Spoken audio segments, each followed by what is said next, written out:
Nir dan teman-teman semua, perkenalkan kami dari kelompok 8 mata kuliah perencanaan pajak dari kelas C2. Jadi, pada video kali ini, kelompok kami akan membahas suatu materi yang berjudul Dasar-Dasar dari Perencanaan Pajak. Namun, sebelum kami membahas lebih lanjut, saya akan memperkenalkan anggota kelompok 8 ini. Yang pertama ada Gabriela, yang kedua ada saya sendiri Yetri, yang ketiga ada Marcelino, dan yang keempat ada Ignatius. Langsung saja masuk ke materi. Dimulai dari apa sih itu perencanaan pajak. Jadi, perencanaan pajak ini adalah salah satu cara yang dapat dimanfaatkan oleh wajib pajak dalam melakukan manajemen perpajakan usaha ataupun penghasilannya. Jadi, pajak yang dimaksud adalah perencanaan pajak tanpa melakukan pelanggaran, konstitusi atau undang-undang perpajakan yang berlaku. Adapun tujuan pokok dari perencanaan pajak ini yaitu tujuan pokok dari tax planning ini atau perencanaan pajak ini yaitu untuk mengurangi jumlah atau total pajak yang harus dibayar oleh wajib pajak.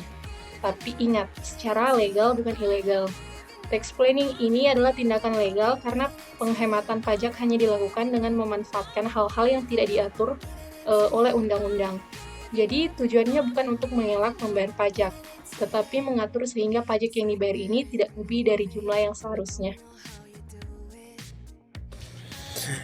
Jenis-jenis rencana pajak ada dua. Yang pertama, tax planning domestik nasional, national tax planning. Yang kedua, international tax planning. Motivasi dilakukannya perencanaan pajak terdapat 3. Yang pertama, kebijaksanaan perpajakan tax policy. Yang kedua, undang-undang perpajakan tax law. Yang ketiga, administrasi perpajakan tax administration. 3 hal yang harus diperhatikan dalam suatu perencanaan pajak tax planning. Antara lain, yang pertama, tidak melanggar kewajiban dan ketentuan perpajakan. Yang kedua, secara bisnis, perencanaan pajak masuk akal karena perencanaan pajak merupakan bagian yang tidak terpisahkan dari perencanaan menyeluruh perusahaan, baik jangka panjang maupun jangka pendek. Yang ketiga, bukti-bukti pendukung yang memadai. Tahapan dalam membuat perencanaan pajak. Agar tax planning berhasil sesuai dengan yang diharapkan, maka perencanaan itu seharusnya dilakukan melalui berbagai urutan tahapan-tahapan berikut ini. Antara lain, yang pertama, analisis informasi yang ada. Yang kedua, buat suatu model atau lebih rencana kemungkinan besarnya pajak. Yang ketiga, evaluasi perencanaan pajak. Yang keempat, mencari kelemahan dan kemudian memperbaiki kembali rencana pajak. Dan yang kelima, mutakhirkan rencana pajak. Materi yang berikut yakni pengaruh pajak terhadap kinerja. Secara administratif, pemungutan pajak dapat dikelompokkan menjadi pajak langsung atau direct tax dan pajak tidak langsung atau indirect tax. Kemudian dari aliran sumber daya atau flows of resource, pajak dapat dipungut dari aliran masuknya atau income atau aliran keluarnya atau expenditure sumber daya. Yang berikut manajemen pajak. Apa yang dimaksud dengan manajemen pajak? Manajemen pajak sendiri adalah sarana untuk memenuhi kewajiban perpajakan dengan benar, tetapi jumlah pajak yang dibayar dapat ditekan serendah mungkin untuk memperoleh laba dan likuiditas yang diharapkan.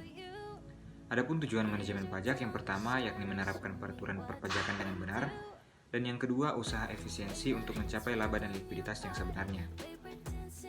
Kemudian ada fungsi manajemen pajak, yang pertama perencanaan pajak atau tax planning, yang kedua pelaksanaan kewajiban pajak atau tax implementation, dan yang terakhir adalah pengendalian pajak atau tax control. Dalam perpajakan dikenal 2 aspek, yakni aspek formal dan aspek administratif. Dari segi aspek formal, sebagai hukum positif semua undang-undang pajak tersebut diatur lebih lanjut dalam peraturan pemerintahan, keputusan presiden, keputusan menteri keuangan, dan keputusan direktorat jenderal pajak. Selain itu, dalam aspek administratif, dari kebijakan perpajakan meliputi kewajiban mendaftarkan diri untuk memperoleh nomor pokok wajib pajak yang pada saat ini sudah diganti menjadi nomor induk kependudukan, dan pengukuhan pengusaha kena pajak atau PKP. menyelenggarakan pembukuan dan pencatatan, membayar pajak, dan menyampaikan surat pemberitahuan atau STP. Selanjutnya kita akan masuk dalam materi kita, yaitu mengenai aspek material dalam perencanaan pajak. Jadi teman-teman, aspek material ini sangat berhubungan dengan namanya objek pajak, dan objek pajak juga dipengaruhi oleh 3 hal. Yang pertama keadaan, kemudian ada peristiwa, dan juga ada perbuatan. Objek pajak ini menjadi basis atau dasar perhitungan dalam pembayaran pajak. Dan pembayaran pajak ini ada yang penting, yaitu pemotongan dan juga pemungutan atau pungut pajak. Dan kita lanjut saja. Jadi objek pajak ini juga contohnya ada objek pajak PPh dan juga objek pajak PPN dan sebagainya. Di sini dibutuhkan peran manajer untuk melakukan perencanaan pajak, di mana dia tidak boleh salah menghitung pajak untuk disetorkan kepada negara. Kalau dia tidak boleh lebih dan tidak boleh kurang. Kenapa? Karena kalau dia membayar pajak kurang itu akan mendapatkan sanksi administrasi. Dan juga jika dia lebih, maka itu akan mempengaruhi optimalisasi sumber daya. Selanjutnya kita akan masuk ke penghindaran pajak. Penghindaran pajak ini bisa dikatakan hal yang negatif, karena di sini wajib pajak dia menghindar untuk membayarkan pajak kepada negara, dan ini akan mendapatkan sanksi administrasi dan juga akan mempengaruhi optimalisasi sumber daya seperti yang saya jelaskan sebelumnya. Jadi manajer ini harus merencanakan dengan baik agar tidak terjadi kesalahan. Dan kita tahu bahwa peraturan pajak ini juga tercantum dalam undang-undang, dan itu bersifat memaksa, teman-teman. Dan pajak itu adalah iuran negara dan bersifat memaksa.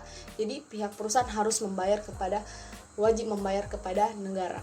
Selanjutnya kita lanjut saja ke sistem pemungutan. Jadi di Indonesia, teman-teman, ada 3 jenis sistem. Yang pertama adalah self assessment, kemudian ada juga official system, dan ada juga withholding system.